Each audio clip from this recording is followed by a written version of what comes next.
I don't know what word to use here, but she's all in. Narrative wins the day. Narrative wins the day. A narrative can make something true, and narratives can change. So truth is changing depending on who has the oldest and most aggrieved voice.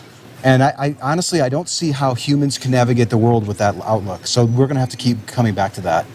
So this is a good time, if you're not comfortable unmuting yourself and talking, leave some suggestions for me. She's comfortable coming up to me. She's comfortable being recorded. She's comfortable saying, I don't know. So if you have some ideas on ways that I might be able to help break through with Vanessa, please leave them in the SE Live chat text channel, and I'll read them later today. Good morning. How are you? I think I'm all right. Do you have time for a short interview? What is it about? Good question. I'm practicing street epistemology. Street epistemology is where you essentially wait for somebody to make a claim, and then you use questions to explore it with them to see how they could be so sure that it's factually true. So perhaps maybe you light sage to ward off evil spirits, or you're sure that the earth is flat, or maybe you think that there's a higher power. Something along those lines. Maybe you have a lucky rabbit's foot and you're sure that you're avoiding bad things because you have that in your pocket. And the idea here is to take a claim like that motivates you to behave differently because you think that it's true, and then respectfully challenge you with questions to see how you got there. What steps did you use to get there?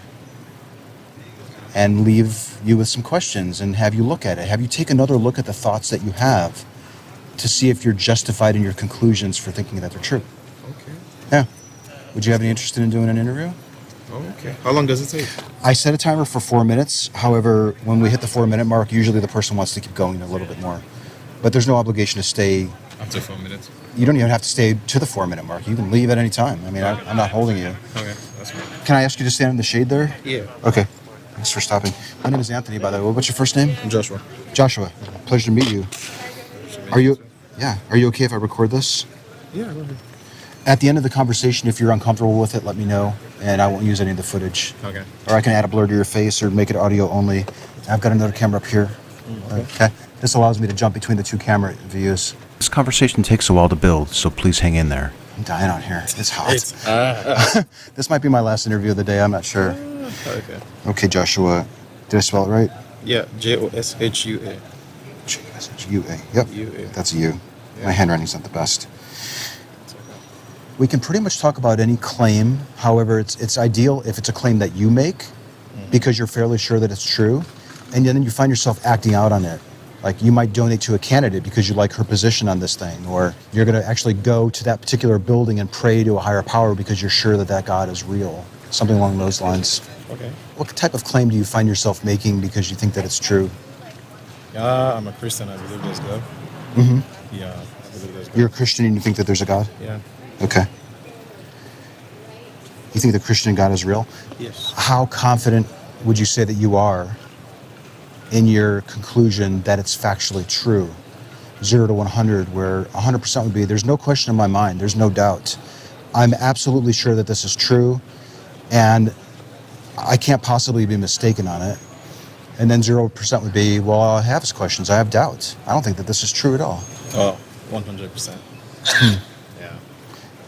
Are you as confident that your God is real as I am standing in front of you at this moment? Yes. Okay. Can you justify your God existing as equally as you can possibly justify that I'm here in front of you? Yeah, I can. Okay. How do you go about doing that? Experiences, yes. You've had some experiences? Yes. Okay. If you hadn't had those experiences, would you be less than 100% sure that the God was real? Probably. Okay. But I had to experience him for myself. I beg your pardon? I had to experience him for myself. You had to experience him for yourself? Yeah. Okay. How did you determine that the experience that you had justifies you being 100% sure that he's real? So before I've always known that there was God, but before I experienced him, so there's a process in Christianity called being born again. That's I'm sorry. accepting You being born again. did you say that you knew that God was real before you had the experience? Yes. So I've always been told there is God. So I've always known that okay, there's God and there's God exists somewhere. You knew that God exists because you were told that He Yes, exists, before I experienced Him for myself. and then you had experiences to confirm to you that what you were told is true. It's true. Yes. Okay. Yeah. So like I was saying, in Christianity, there's something they call being born again. So giving your life to Christ, to Jesus, which is a higher power.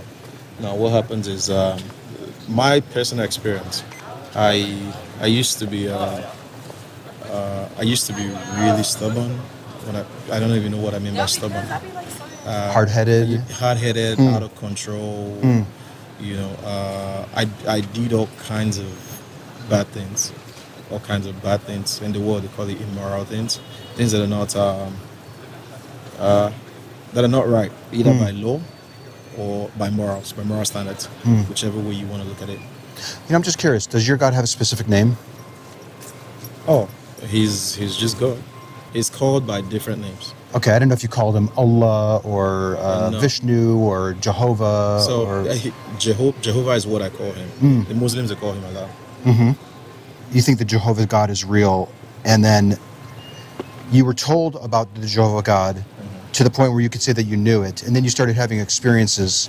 I had my experience, yeah. Yeah, and then you were even talking about being born again. Yes. Okay.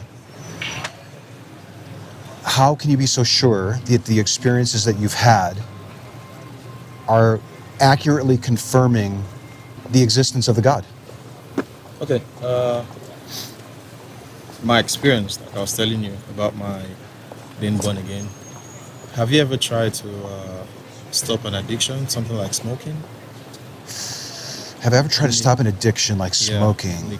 Something like smoking, nicotine addiction. I think not smoking per se, but other stuff, and not alcohol. But addiction. I'm thinking Something maybe that like you're sugar really or something. addicted Yeah. Something that you're really, really addicted to, and you can't do without it. So something like nicotine, something like drugs and stuff like that. You know, when people get hooked on it, they get really hooked in it, and it's most of the time it takes a process and commitment to stop it, right?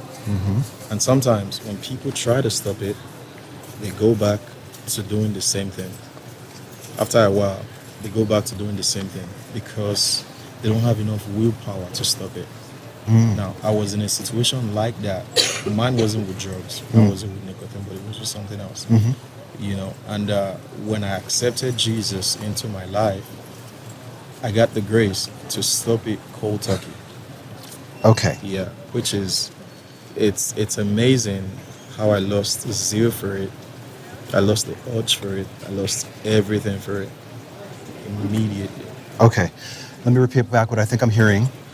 The way or the method that you can go about confirming that the experiences that you're having are indeed your God is when people are able to stop addictions to things cold turkey. Yeah. If somebody could stop an addiction cold turkey, they're justified. No. So it doesn't. It happens for people. People have different experiences about God. So God is unique, and the way He deals with one person is different from the way He deals with another person. Oh, is it possible that somebody could stop something cold turkey Yes. and it not be the God? Yes, it's possible. People do it. People in the world, they do it today.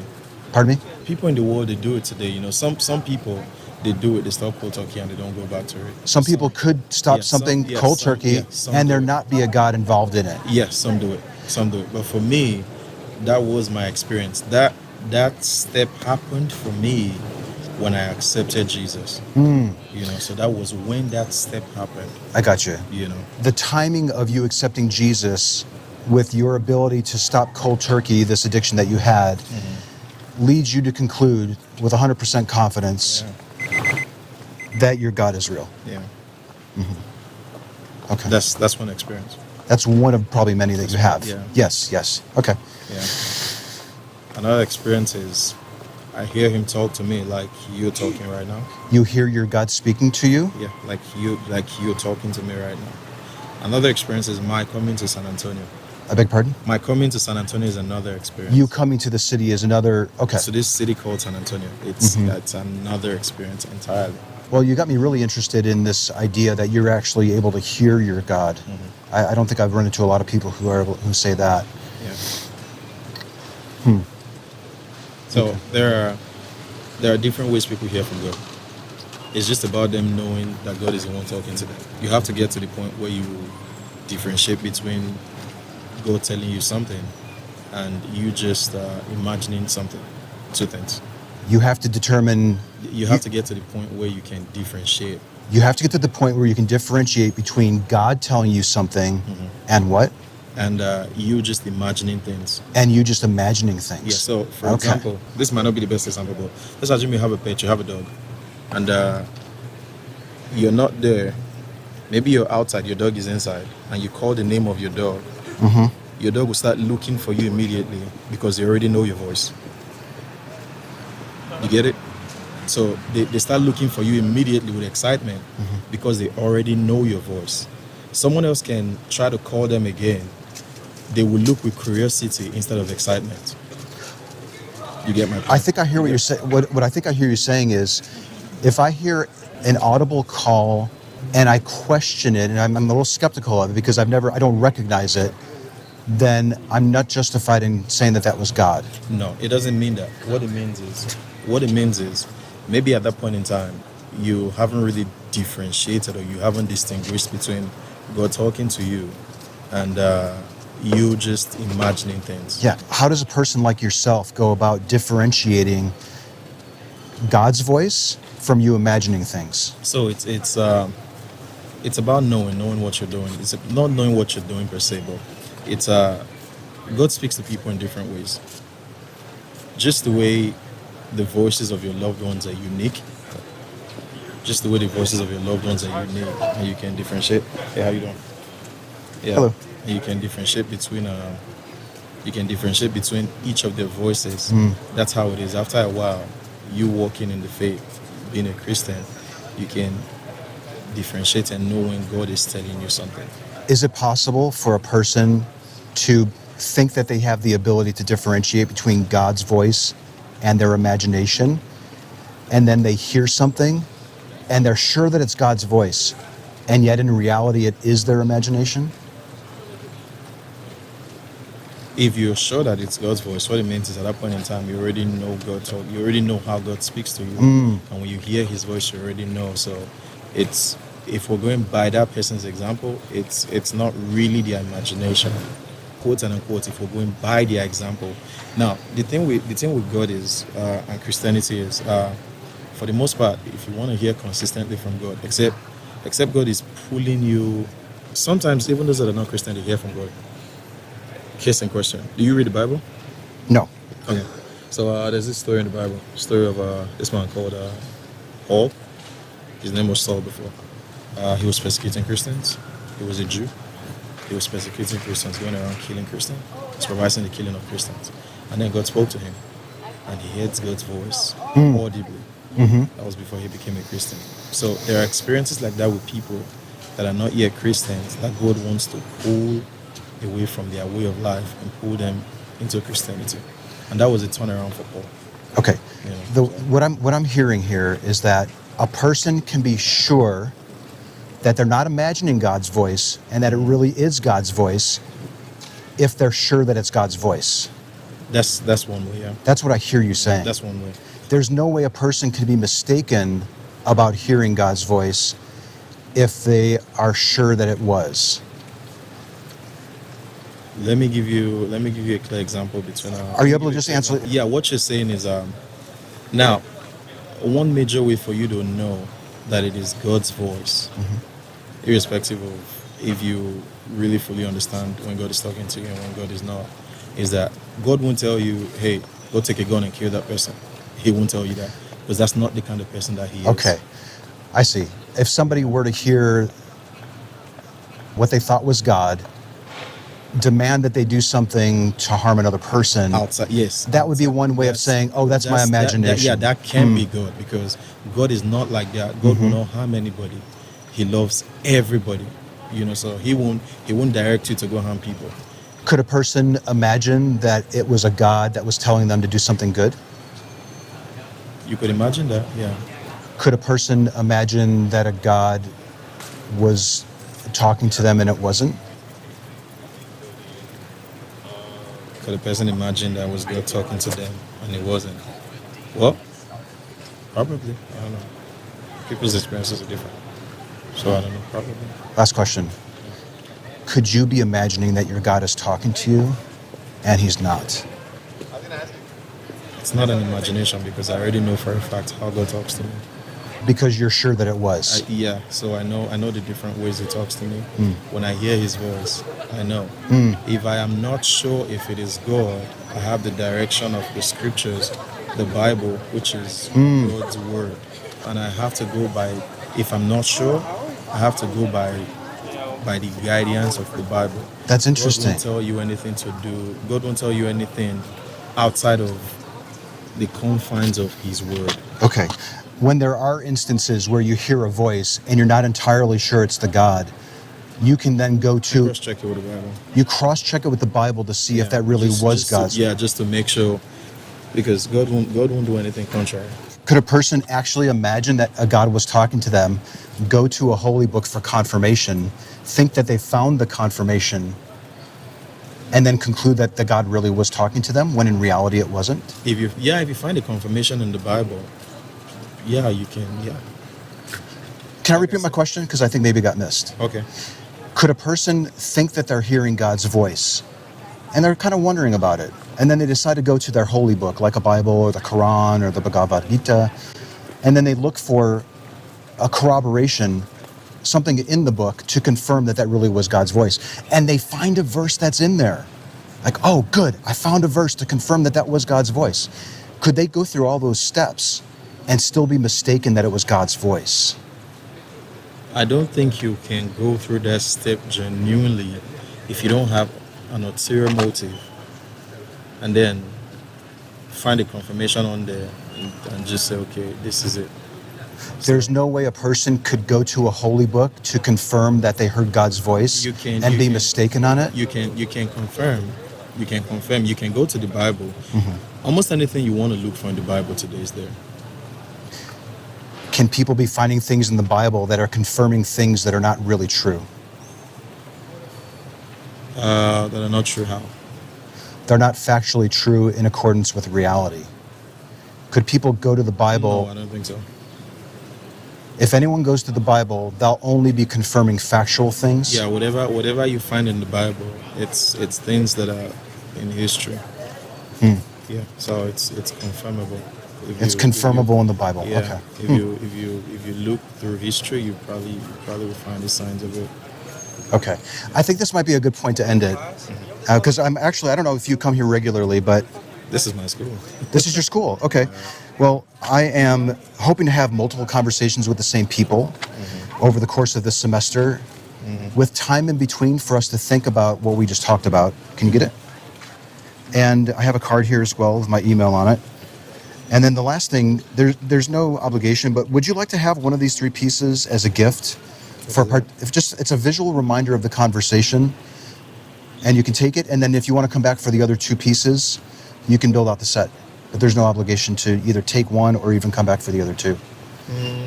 No, it's okay. Okay. I've had a lot of stuff, and I just keep misplacing them. That's fine. We'll keep a mental count, and let's say you come back and you do all three or whatever, you can just take the whole thing if you want, but it's no big deal. Okay, no it's just to show my thanks for your time. No problem. Thank you very much. What's your name again? My name is Anthony, and do you have any questions for me about your claim or what I'm doing? Sometimes So people... are you doing this for a project, or you're just doing it out of curiosity? Both. Okay. It's a project for me to become more proficient at street epistemology and practice it. Okay. And show other people examples of it so that they can do this as well. Okay. With any claim. Okay. I might use this exact same technique with somebody who's sure that Vishnu is speaking to them, because there's no way that they can be mistaken. Yeah, I get. And they can go to the Bhagavad Gita and get confirmation that it's true. Yeah. So anyways, we walk through it. And I ask questions to see how they could be so sure. So that's part of it. And it's my natural curiosity too. Yeah. What kind of beliefs are people around me walking around with? You know? How are they concluding that these things are true? Do they have good reasons for thinking that they're true? Okay.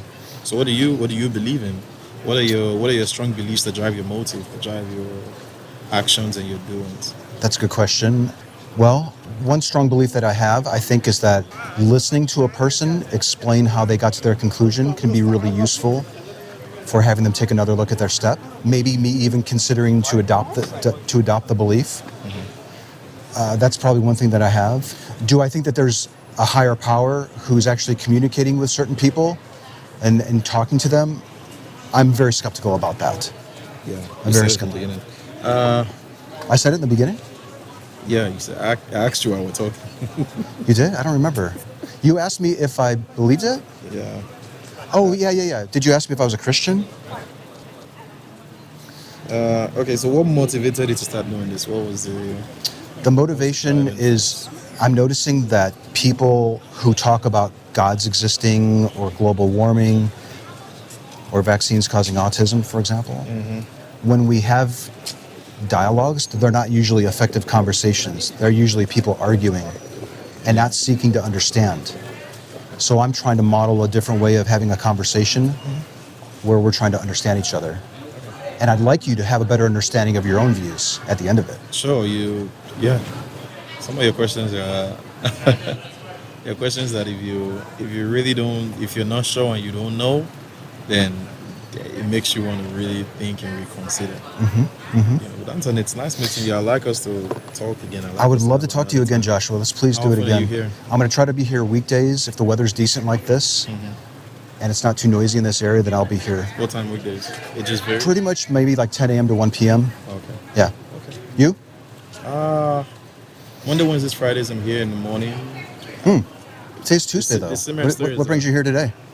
Tuesday, Thursday, I have classes at 4 p.m. But semester is, 4 weeks into the semester already, so I have to stay in school every day to catch up with studies and all this stuff. So I'll pretty much be here every day of the week. Okay. Yeah. One last question. Are you a Jehovah's Witness? No.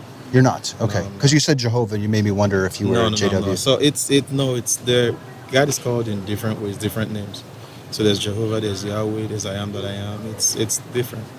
You can just call him God. So it just depends. Okay. Yeah. Well, I'd love to pick it up again, and we can dig a little bit deeper into the way that you're going about determining that you can't be mistaken on this. Okay? Thank you very much, dude. Appreciate it. All right. Have a good day. See you around.